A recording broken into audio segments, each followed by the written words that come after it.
Hey everyone, and welcome to this explainer on section 24.4 of your software engineering textbook. Have you ever wondered why some apps just run flawlessly for years while others seem to crash literally on day one?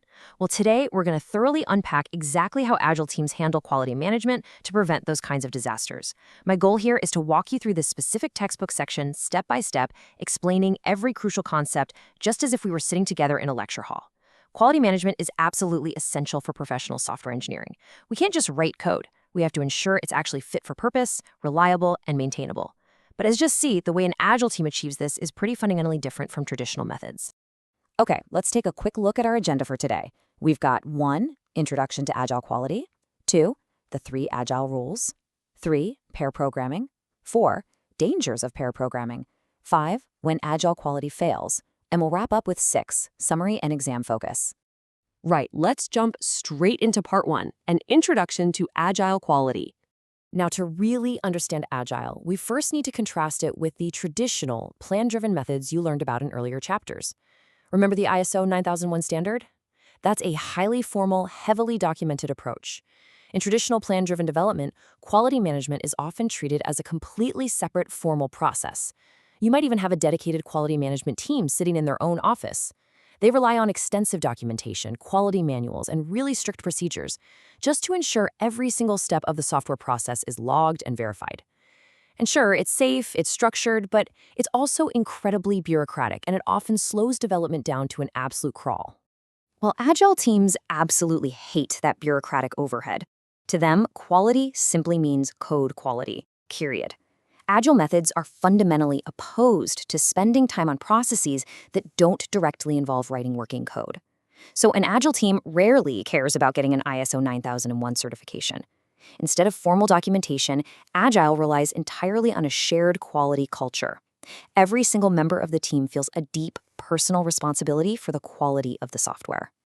So knowing that Agile relies on this culture rather than formal documents, let's move to section 2 and deconstruct the 3 Agile rules that actually make up this culture. But before we look at those rules, let's quickly define a couple of crucial pieces of technical jargon you're gonna hear a lot: check-in and the build. In modern software engineering, a team uses a version control system. When a programmer finishes a piece of work on their own computer, they check in or upload that code to a central shared repository. Now, the build is the automated process of taking all that shared code from all the different developers, compiling it, and assembling it into a single executable program. A really common misconception students have is thinking the build just means hitting save on a file, but it's actually a rigorous, automated process of assembly and testing. Because there's no separate quality assurance department hovering over their shoulders, the developers themselves are the last line of defense. They have to rigorously police their own work, and they do this using 3 specific informal rules: check before check-in, never break the build, and fix problems when you see them. Let's break these down. Rule number 1, check before check-in. This puts the responsibility directly on the programmer. You never just write a piece of code and blindly upload it to the main system. No way. Before you perform a check-in, you have to organize your own informal review. You basically grab a teammate, sit down, and walk through the logic of your code together. This simple, informal review catches so many basic errors before they're ever introduced into the shared repository. Moving on to Rule 2, never break the build. If you check in code that causes the whole system to fail, you must drop everything else to repair that problem immediately. Remember what the build is. It's the compiled, working version of the whole team's combined effort. If your new code conflicts with someone else's or has a fatal bug in it, the build will break, meaning the program literally won't compile or pass its automated tests.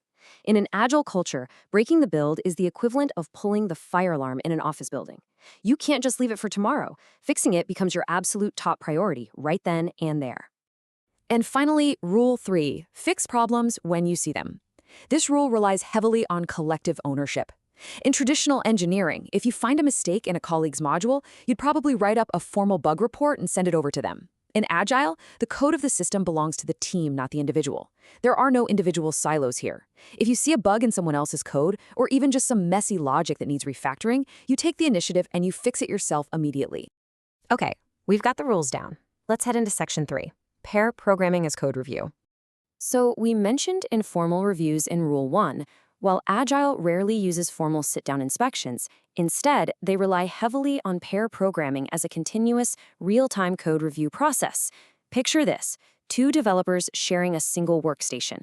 Now, a really common misconception here is that one person does all the typing while the other person just kind of kicks back and relaxes. But in reality, it is a highly intense collaborative process.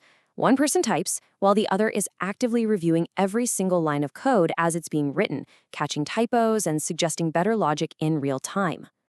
And the primary benefit of this? Because two people have to completely understand every single line of code to keep working, it builds an incredibly deep, shared knowledge of the program across the team. Plus, Agile teams frequently rotate these pairs. That means over time, everyone has worked closely with everyone else on different parts of the system. The result is that there are no single points of failure. If a key developer leaves the company tomorrow, the knowledge of how their code works doesn't walk out the door with them, because their pair partners already understand it intimately.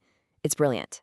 However, let's look at Section 4, the dangers of pair programming. Pay close attention here, as this is a huge focus for exams. Pair programming is definitely not a perfect system. Human psychology can easily get in the way. There are 3 specific risks you need to know. First up, mutual misunderstandings. Sometimes one programmer misinterprets what the customer actually wants, and they manage to convince their partner they're right. So now you have 2 people confidently coding the completely wrong feature. Next is pair reputation. Look, nobody wants to look slow. Sometimes a pair wants to seem incredibly productive to the rest of the team, so their behavior changes. They rush, they skip vital checks just to get the work done faster. And third, working relationships. If 2 programmers become really close friends, they can unconsciously lower their standards. They become reluctant to criticize each other's work because they don't want to cause offense, which completely defeats the purpose of the code review. Having seen those flaws, let's move to Section 5, when Agile quality fails. This document-free, culture-based approach is amazing for small, self-contained teams, but it absolutely does break down in the real world under certain conditions. There are 3 specific scenarios where Agile quality management fails. Scenario 1. Large external clients. Say you're building a system for a massive government agency. They legally demand formal quality reports that Agile teams simply don't produce. Scenario 2, geographically distributed teams. If half your team is in London and the other half is in Tokyo, you can't rely on informal chats over a cup of coffee to maintain your quality culture. You need structure. And Scenario 3, long lifetime systems. If a system has to be maintained for 20 years, the original developers are eventually going to leave. Without formal documentation, future engineers will be completely flying blind. So what's the solution? Do they just give up on Agile? Actually, no. Teams adapt by running what's called a dedicated documentation sprint. They literally pause the writing of new features for one iteration or sprint, and the entire team collaborates to document the architecture, write up those formal quality reports, and satisfy all those external requirements. It's a pragmatic compromise. All right, we've covered a ton of ground today. Let's wrap things up with Section 6, summary and exam focus.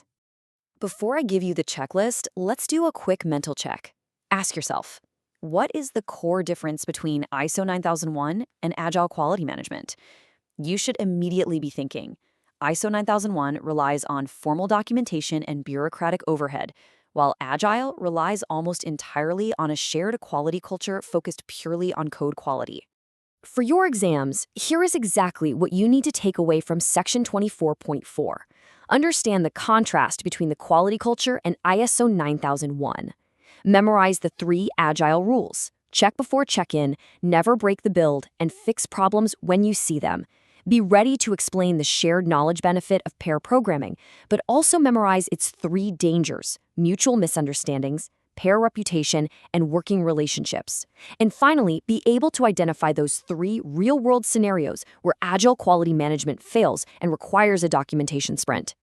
Now that you understand how Agile teams manage quality, our next explainer is going to explore how we actually measure that software quality. We'll be diving into Section 24.5 to look at the metrics that tell us if our Agile practices are actually working. But until then, I want to leave you with a bit of a provocative thought. If Agile relies entirely on human culture and human pair programming, what happens to quality management when AI starts writing most of our code for us? Definitely something to think about. Keep reviewing these materials, and I'll see you in the next explainer.